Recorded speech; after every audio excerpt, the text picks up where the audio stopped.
बच्चे माटी के लोदे, तू इनका भाग्य विधाता है। जननी ने तो जन्म दिया, पर तू ही भाग्य निर्माता है। मन मथन कर देख जरा, क्या अपना फर्ज निभाता है।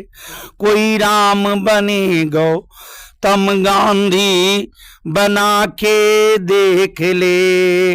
अब जाग जरा, अब खोल नयन, कलियों को देख ले। गुरु दीक्षा कोचिंग क्लासेस के प्रिय विद्यार्थियों, आप सबको सादर नमस्कार।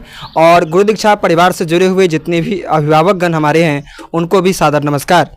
आज मेरे लिए तो खैर परम सौभाग्य की बात है कि आज मेरे वाम पक्ष में, मेरे दाहिने साइड में जो शख्स बैठे हुए हैं, वो आध्यात्म के एक ऐसे पुजारी हैं जिनके विषय में जितने भी शब्द यदि कहे जाए तो शायद वह बौने साबित होंगे। मेरे जैसे सामान्य से एक विद्यार्थी के लिए और मेरे जैसे एक सामान्य से शख्स के लिए, मेरे बगल में जो शख्स बैठे हुए हैं, उनकी विशेषता के लिए, उनकी उदारता, उनके आध्यात्म के प्रति साधना के लिए जो शब्द मैं कहूँ तो वो शायद कम ही होंगे।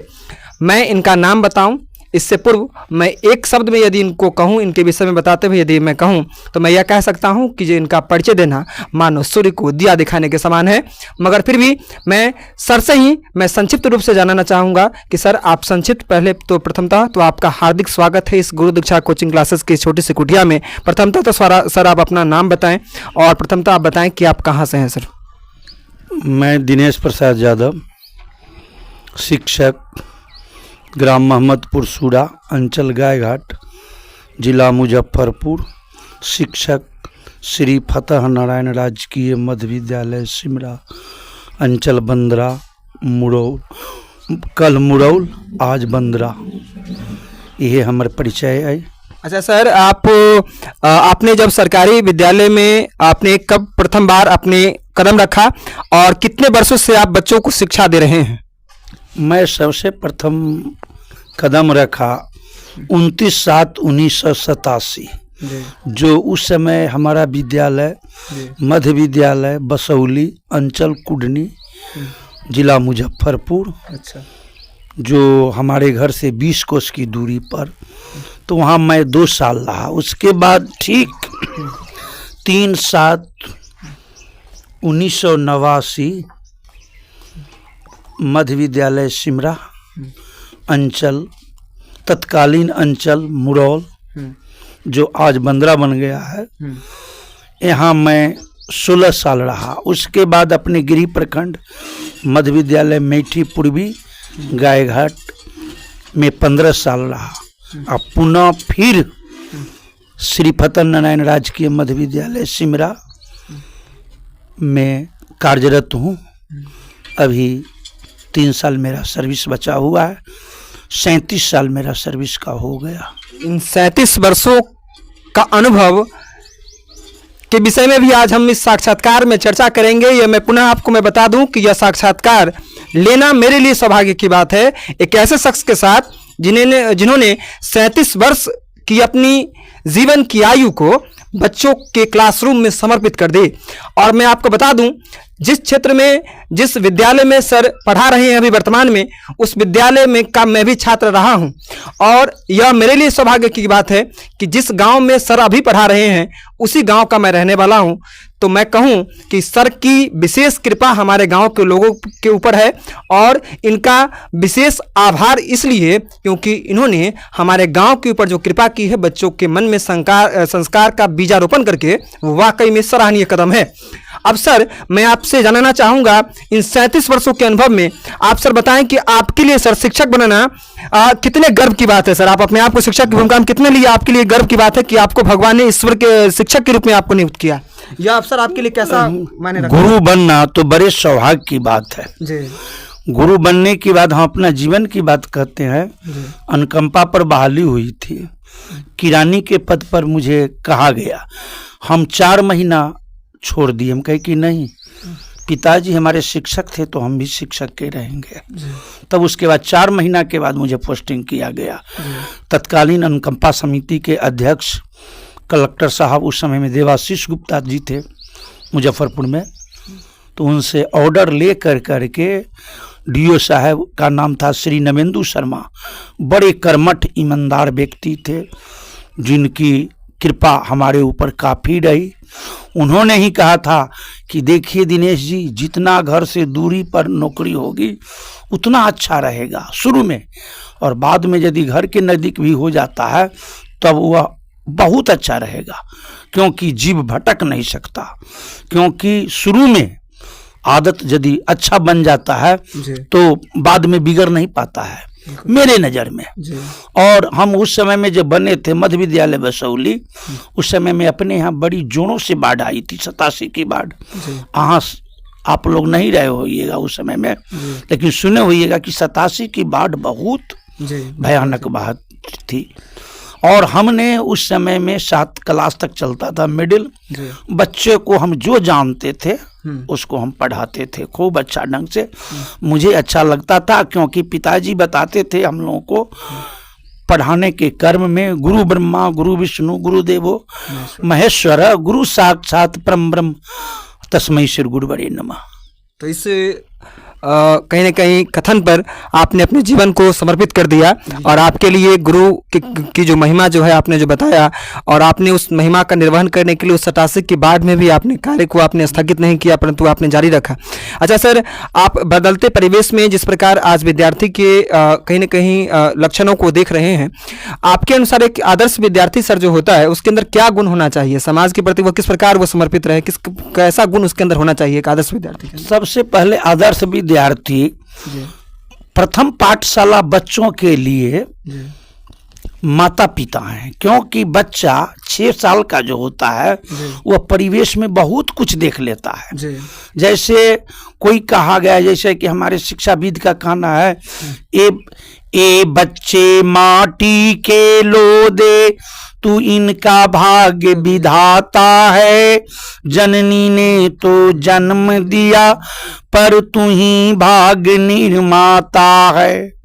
मन मथन कर देख जरा क्या अपना फर्ज निभाता है, कोई राम बने गौतम गांधी बना के देख ले, अब जाग जरा अब खोल नयन कलियों को देख ले। जैसे सूरज की रोशनी से कली खिल जाती है, ठीक उसी प्रकार माता पिता बच्चे को शुरू से गुरुकुल में भेजता है। जैसे कि यानी आजकल विद्यालय में तो घर से वो सिखा करके भेजें कि बउआ विद्यालय में जो कार्यक्रम हो उसको तुम बहुत ढंग से सुनना, और गुरुदेव जो बतावे अच्छी तरह से सुनना, और थोड़ा सा भी शरारती नहीं करना। यदि गुरु की बात बच्चे अपने स्मरण में सुवोपली है, सुनना, बोलना, लिखना, तब पढ़ना। जी सर, आपने ये जो बातें कही हैं ये वाकई में एक आदर्श विद्यार्थी के विशेष गुणों को परिलक्षित करता है, और इस गुण को यदि विद्यार्थी अनुसरण करते हैं तो वाकई में उनका जीवन कहीं ना कहीं सार्थक सिद्ध हो जाएगा। सर, आपका जो इतने वर्षों का जो अनुभव रहा है, उस आधार पर आपने अपने विद्यालय में विविध शिक्षकों को भी आपने देखा होगा, अथवा सर मैं सामान्य शिक्षक की भूमिका में मैं बहरहाल अपने आप को कभी भी शिक्षक की भूमिका में मैंने नहीं रखा स्वयं को। जब भी 2016 से पिताजी के देहांतोपरांत जब मैं बच्चों को पढ़ा रहा हूं आज तक, पर सर आपके अनुसार सर, क्योंकि आपका यह उत्तर जो है मेरे लिए भी कहीं ना कहीं सार्थक सिद्ध होगा, आपके अनुसार सर एक शिक्षक के अंदर क्या गुण होना जरूरी होता है? आदर्श शिक्षक के गुण तो उनको सबसे पहले चाहिए, हम लोगों को सरकार के 20 सूचक है बिहार शिक्षा परियोजना के, उसमें सबसे पहले कहा गया है कि शिक्षक समय पर आवे समय पर जावे, और उसी का एक सूचक है कि बच्चों को जानिए, बच्चों को जानिए। बच्चा 5-6 साल का बच्चा, 8 साल का बच्चा जब दूसरा तीसरा में रहता है तो हम लोग जब क्लास करते हैं तो मान लिया कि पहले यदि महिला वर्ग जाती है तो बच्चा के दिमाग में रहता है देवी जी, तो एक शब्द में वो देवी जी सीखे रहता है। हम लोग पहुंचते हैं तो हम लोगों को भी जब 5 मिनट के सर न करके देवी जी 5 मिनट, तो दूसरा लड़का कहता कि अरे ना नहीं तो मास्टर साहब छथी, तो देखिए कितना वह भोला भाला है और सही में वो भगवान का रूप है। बच्चा को जो हम लोग के शिक्षक को कहा गया है कि पहले हर तरह से धूम्रपान निषेध जो है बहुत जरूरी है। शिक्षक की कोई अमल नहीं होनी चाहिए, क्योंकि उसका अनुकरण बच्चे करेंगे। अब बच्चा यदि करेगा तो फिर आगे कैसे आगे बढ़ेगा? हम सब जो करेंगे वही उसी का गुण। हाँ, उसी का गुण। और बच्चे हमारे राष्ट्र के धरोहर हैं। हम लोग, शिक्षक का काम है, उत्प्रेरक का काम है, उनके अंदर जो दबा हुआ है उसको हम लोग उभारते हैं। लेकिन बच्चा के जौरे शिक्षक की अहम भूमिका होनी चाहिए, क्योंकि बच्चे को जानिए। हमारा जो सरकार का उद्देश्य जो है कि बच्चे को जानिए, हमारा शिक्षाविद का कहा हुआ है। और यदि गुरु और शिष्य दोनों मिल करके काम करते हैं और करते हैं, गढ़ते हैं, तो बुझ जाइए कि 4 चांद लगा। और हम लोग का सनातन ये धर्म है, हमारा अध्यात्म भी बताता है कि पहले जमाने में गुरुजी बच्चे को पढ़ाते थे, सिखाते थे। स्नातक आज नहीं है, पूर्व से स्नातक है, यानी जिसको आप बीए कहते हैं वो स्नातक सब युग से है। तो स्नातक पास करता था तो कौन विद्यार्थी कौन विधा में होगा उसकी चिंता गुरु को होती थी, और गुरुजी उसी तरह से फोकस करते थे विद्यार्थी के ऊपर। और शिक्षक की सबसे बड़ी गुण है कि समय पर विद्यालय जाना, समय से आना, और जो जानते हैं प्यारे बच्चे के बीच में रख देना, और उनको तो महान बना देगा हुआ। हम 37 साल में बहुत देखे, और आपके गांव में तो परिचय देने की जरूरत नहीं है। बिल्कुल, आपके गांव में जितने गजेस्टेड अफसर सब हैं, दरोगा जी हैं, डीएसपी साहब हैं, बहुत बहुत विधापन नेताजी हैं, प्रमुख साहब हैं। बिल्कुल, ये तमाम ये सौभाग्य मुझे प्राप्त हुआ है कि वो हमारे शिष्य हैं। बिल्कुल, जब हमको अभिवादन करते हैं तो इससे हमको क्या चाहिए? बिल्कुल, इसी वक्त में आपका सीना कहीं ना कहीं गर्व से चौड़ा हो जाता होगा। बिल्कुल। और सर, कहीं ना कहीं आपने जो शिक्षक के गुण को बताया है, इस शिक्षक के गुण को हर एक शिक्षकों को आत्मसात करना चाहिए कि सर ने जो बताया कि हमारे एक शिक्षक के अंदर होने के गुण, हम सबसे प्रथम तो हमारा गुण यह होना चाहिए कि हम लोग विद्यार्थी को समझें, तत्पश्चात हम लोग अम्ल मुक्त रहें। किसी भी, अम्ल कहने का मतलब है किसी भी प्रकार का जो हम यदि कोई व्यसन करते हैं तो व्यसन से हम लोग मुक्त रहें, क्योंकि हम लोग यदि खुद सही नहीं रहेंगे तो हम बच्चों को क्या समर्पित करेंगे? सर, वर्तमान परिवेश में जो आप जैसा देख रहे हैं, माहौल जो देख रहे हैं कि किस प्रकार परिवार में बंटवारे के किस्से हर एक घर में देखने के लिए प्राप्त हो रहे हैं। पढ़े लिखे घर के जो बेटे जो होते हैं वो भी अपने पिता को वृद्धाश्रम में छोड़ रहे हैं। तो सर, इस जो नकारात्मक भले माहौल में सर आप अपने जीवन के अनुभवों के द्वारा उन युवाओं को, उन नवीन पीढ़ियों को क्या संदेश देना चाहेंगे? किस प्रकार वो अपने परिवार में एकता को कायम रख सके, अथवा परिवार के मूल्यों को किस प्रकार समझे कि परिवार में बंटवारे के किस्से न हो और वो अपने परिवार के रिश्तों की कीमत को समझे?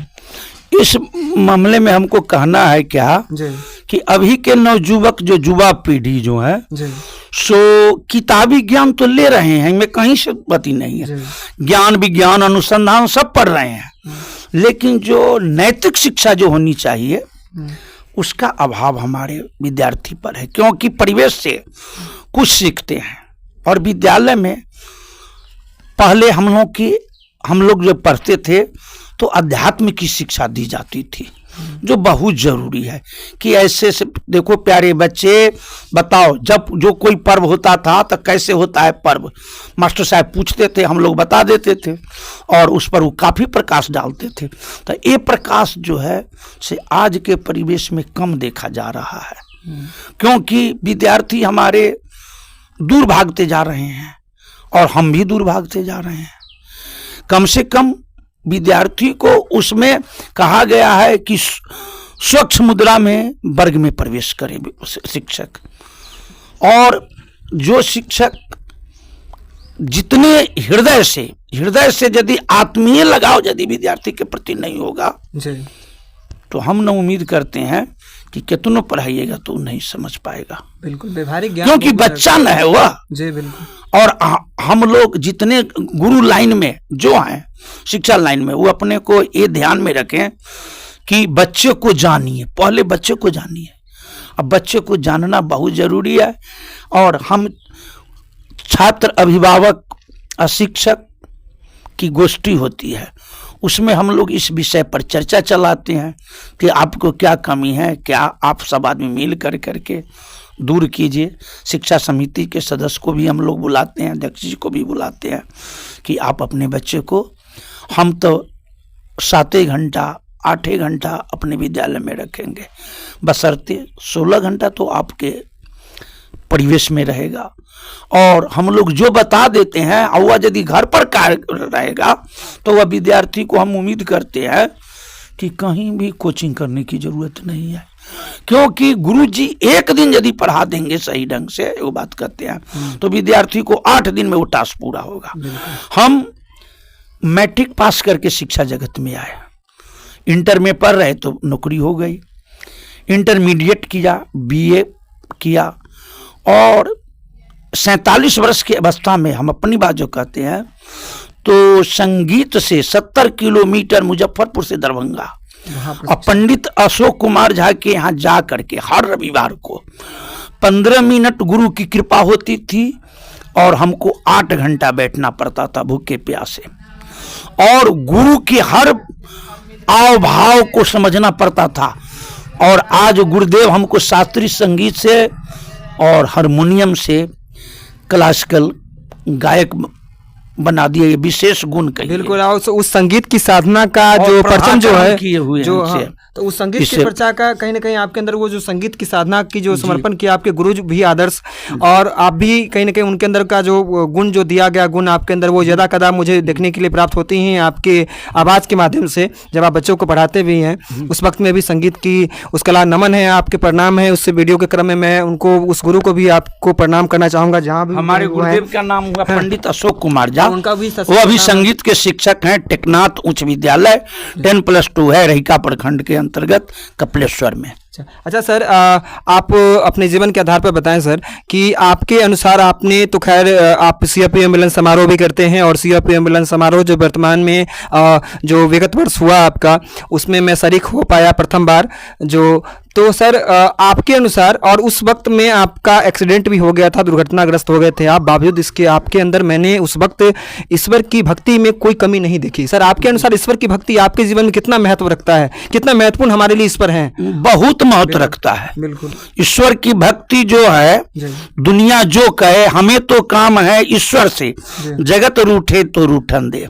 अध्यात्म को आजकल के कुछ आदमी जो है नहीं मानते हैं, लेकिन मैं उनको कहना चाहूंगा कि सजनों मानना पड़ेगा, क्योंकि जब हम बोली हमारे मुख से जब निकल जाती है तो लोग हमको कहते हैं नश्वर शरीर हो गया, नाशवान हो गया, मृत घोषित कर दिया जाता है। आकार निकला तो हमको लोग कह देते हैं कि नाशवान, समाप्त हो गया। तो वह एक परम शक्ति है जिसको आत्मा कहते हैं, स्वयं परमात्मा है, स्वयं नारायण है। वो भगवान दिनकर जी इतनी मोटी रश्मि रथी में कर्म के बारे में लिख दी है, और उन्होंने मानव जाति को बड़ा चेताया है। उन्होंने कहा है कि जिहा से कटती ज्वाल सघन, सांसों से पाता जन्म पवन। इसको हम सस्वर में कहते हैं, जिहा से कटती ज्वाल सघन, सांसों से पाता जन्म पवन। पर जाती मेरी दृष्टि जिधर, हंसने लगती है सृष्टि उधर। मैं जब भी मुंद देता हूं मन, छा जाता चारों और मरण। भगवान कहते हैं कि जखनिए मैं आंख मूंद देता हूं तो सारी दुनिया मृत घोषित हो जाती है। तो विद्यार्थी के लिए उन्होंने, दिनकर जी ने कहा है, रंग लाती है ईना पत्थर पर घिस जाने के बाद, सुरखुरू होता है इंसान ठोकरे खाने के बाद। कैसे? मेदी जब सहती है प्रहार, बनती ललनाओं के श्रृंगार। जब फूल पिरोए जाते हैं हम उनको गले लगाते हैं। मेहंदी सिलबट्टा पर बड़ा संघर्ष करती है, बहुत ठोकर खाती है, और तब ललाओं के श्रृंगार बनती है। और माली जो है फूल को, एक एक फूल को तोड़ करके गूंथती है। तो देवताओं के गले में कहिए चाहे राजाओं के गले में कहिए, बिल्कुल वह उसका शोभा बढ़ाती है। तो कहने का मतलब है विद्या धन उद्यम बिना कहे जो पावे कौन, अब बिना डुलाए न मिले जो पंखे का पन। विद्या तो तपस्या है। तुलसीदास जी भी इसके बारे में बताते हैं कि अमिल मूल में चूड़न चारू, अमिल सकल मनीरज परिवारू। बिल्कुल सर के जीवन के अनुभवों, सर के ईश्वर के प्रति समर्पण की भावना को आपने जाना कि सर ने बताया कि ईश्वर हमारे जीवन में कितना इंपॉर्टेंस रखते हैं। बातों बातों क्रम में शिक्षक की क्या भूमिका होनी चाहिए, विद्यार्थी का क्या गुण होना चाहिए, किस प्रकार हमारे जीवन में जब हम संघर्ष करते हैं तो किस प्रकार हमें एक ऊंचा मुकाम मिलता है। सिलबट्टे पर मेहंदी जो प्रहार सहन करती है और तब जा कर के ललनाओं के जो नारी शक्तियाँ होती हैं जो अपने हाथों में जो मेहंदियाँ लगाती हैं, तो उन मेहंदियों की रंग जो है वो इस बात की बानगी होती है कि मेहंदी ने बहुत प्रहार सहन किया। अर्थात हम अपने जीवन में जब संघर्ष करते हैं तत्पश्चात मेहनत की भट्टी में टप करके हमारे अंदर निखार आता है। सर मैंने आपको कष्ट के अनुभव में भी देखा कि आपने प्रभु राम के नामों का जाप करना नहीं छोड़ा था।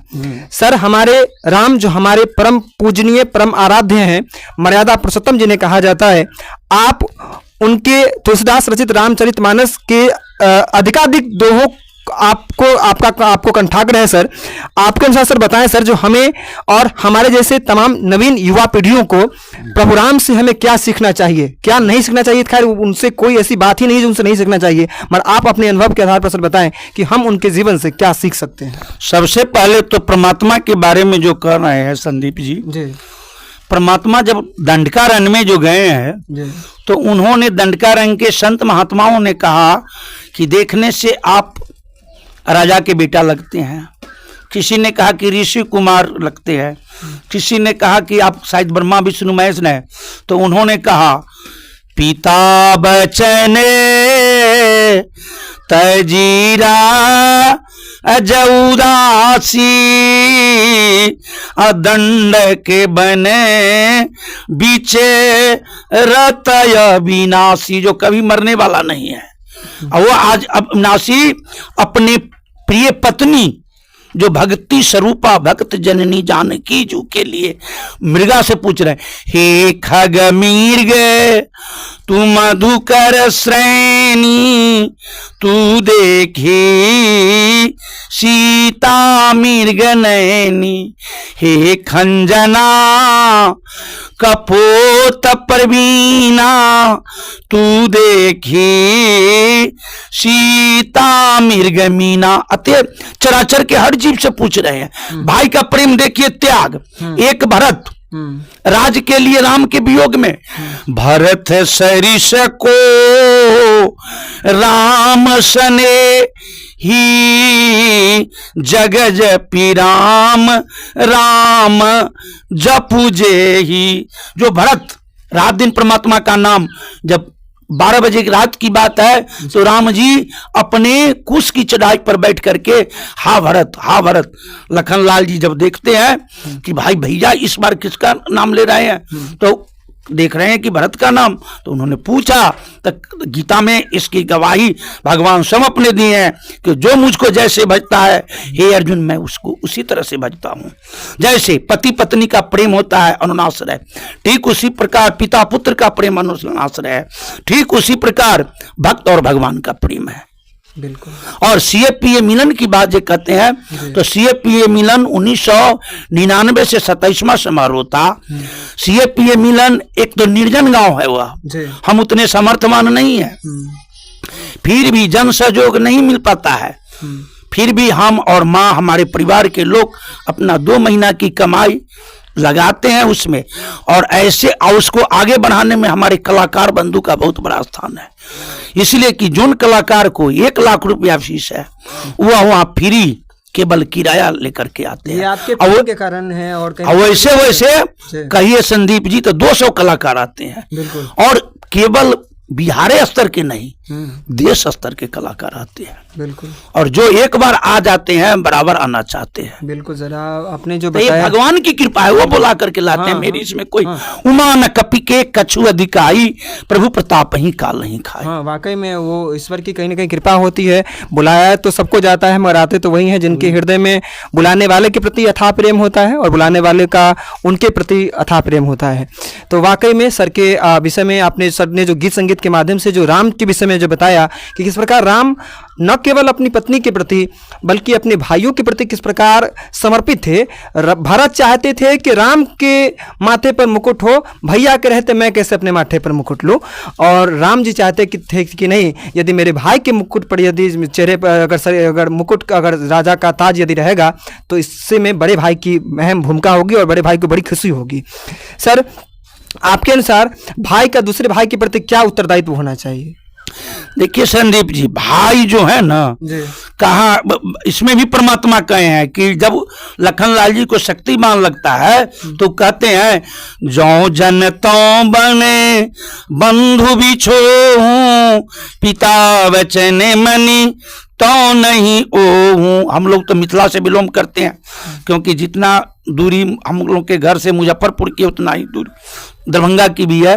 तो यहाँ उस भाव में कहते हैं कि सुत बीत नारी भवन परिवारा हो ही जा ही जगह बारंबारा अस विचार जिए जागहूँ ता जग में न मिलहीं सहोदर भ्राता।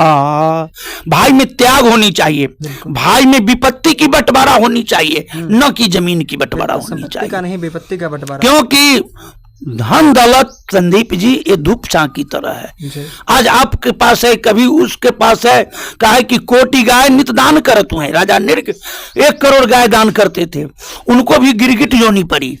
नीच हाथ हरिश्चंद्र बिकाने, राजा हरिश्चंद्र इतने जिनके सूर्योदय उनके राज्य में अस्त नहीं होता था। तो बीजक में लिखे हैं कबीर साहब, नीच हाथ हरिश्चंद्र बिकाने बलि पताल धरी।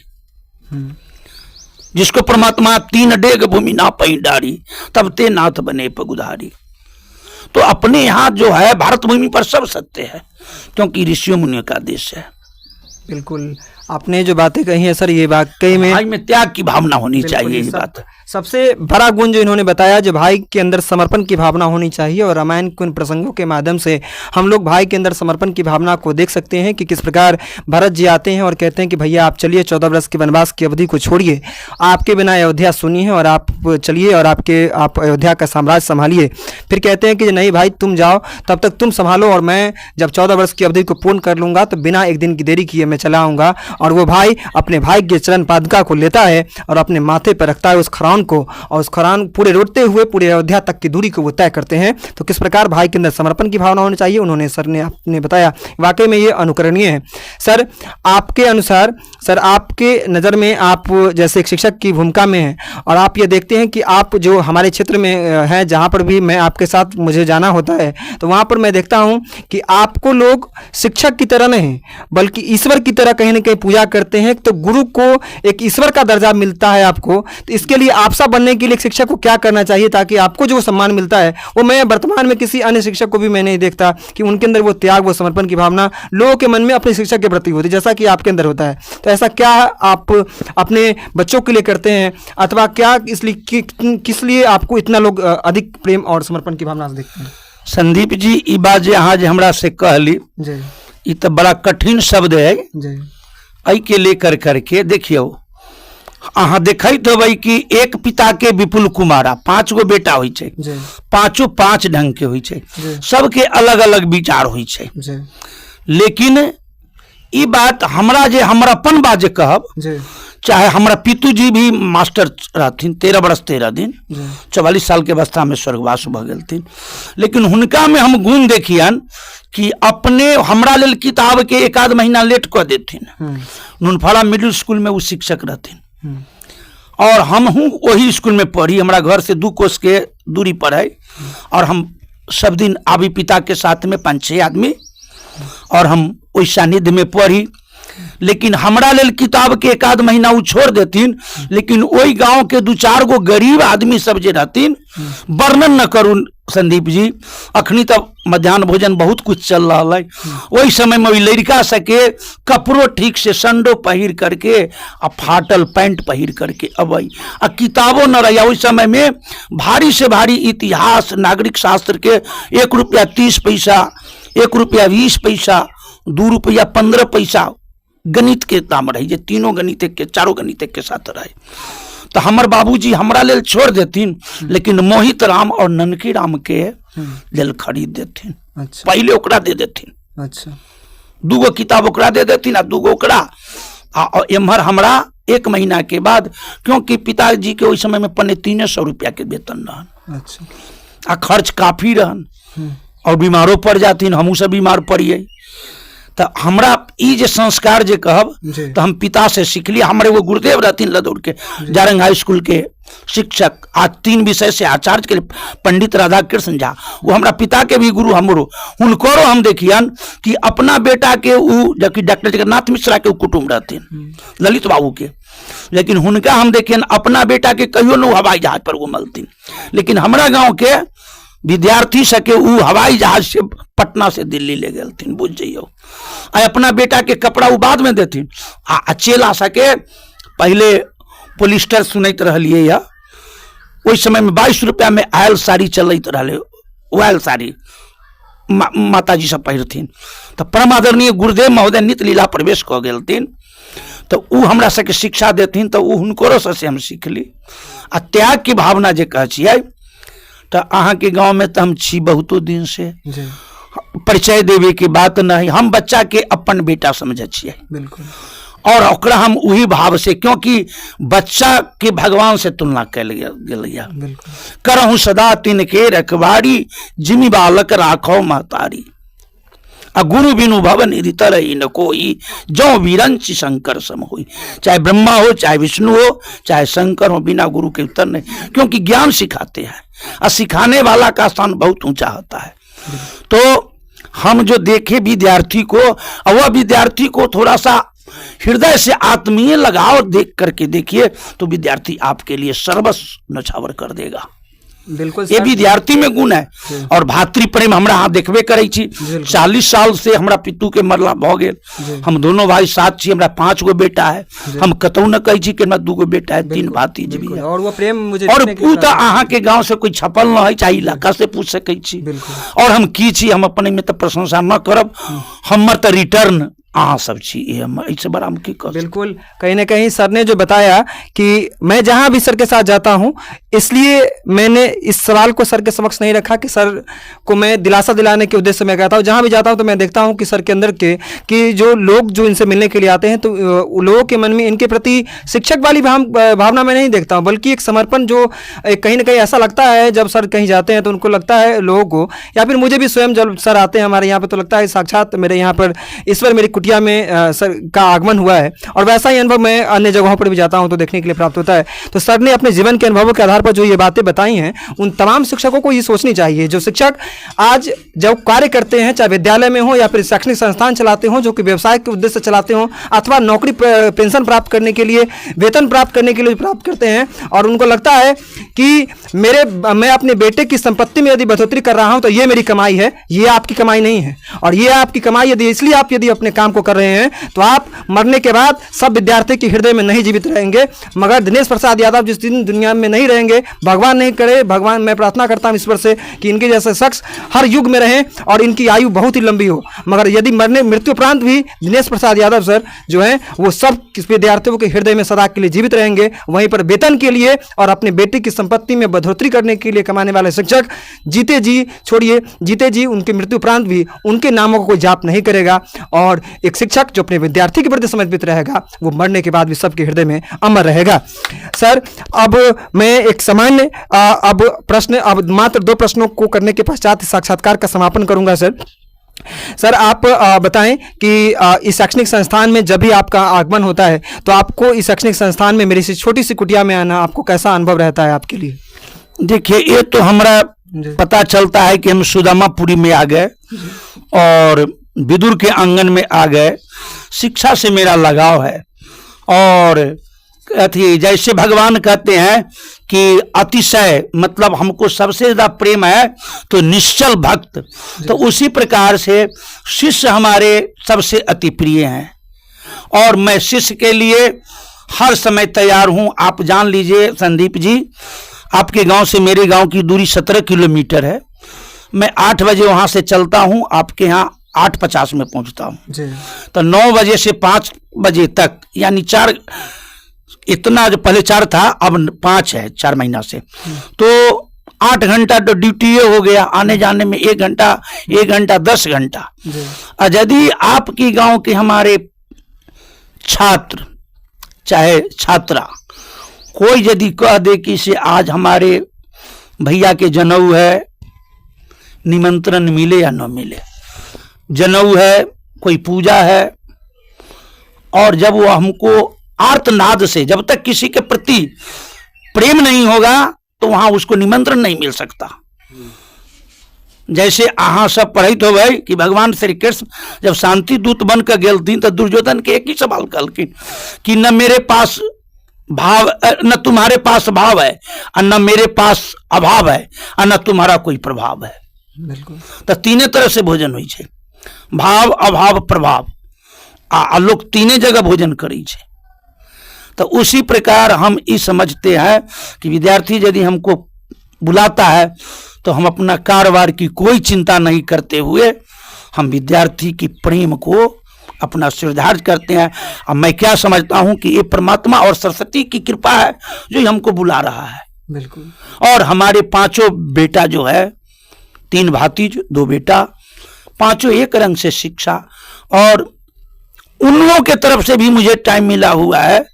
मेरे पास तो पत्नी नहीं है, सो तो आप जानबे करते हैं, और उन लोग की तरफ से हमको छूट मिला है कि आपको पप्पा शिक्षा लाइन में जितना मन लगे तितना पढ़िए।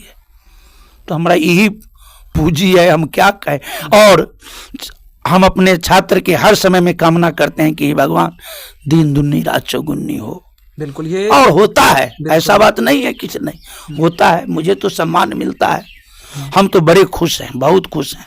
बिल्कुल सर, आपकी सर ने जो बताया जैसा कि किस प्रकार इनके जीवन के अनुभव और इनका यहाँ पर आने का जो प्रेम, न केवल यहाँ आने का प्रेम बल्कि सर ने बताया कि जब भी विद्यार्थी जब आने के लिए जब भी आमंत्रित करते हैं तो सर अपने तमाम कार्यों को स्थगित करके भी विद्यार्थी इनके पास जाना आवश्यक समझते हैं। और ये प्रेम और समर्पण की भावना जो आज ये सर का जो विद्यार्थियों के प्रति है वो कहीं ना कहीं जो देखने के लिए मिल रहा है वो वाकई में तमाम शिक्षकों में देखने के लिए नहीं मिलता है। और वैसे शिक्षक ही खैर वो पढ़ा तो लेते हैं, अवकाश प्राप्त कर लेते हैं, मगर उस दिन ही अपने विद्यार्थियों के दिल से भी अवकाश प्राप्त कर लेते हैं।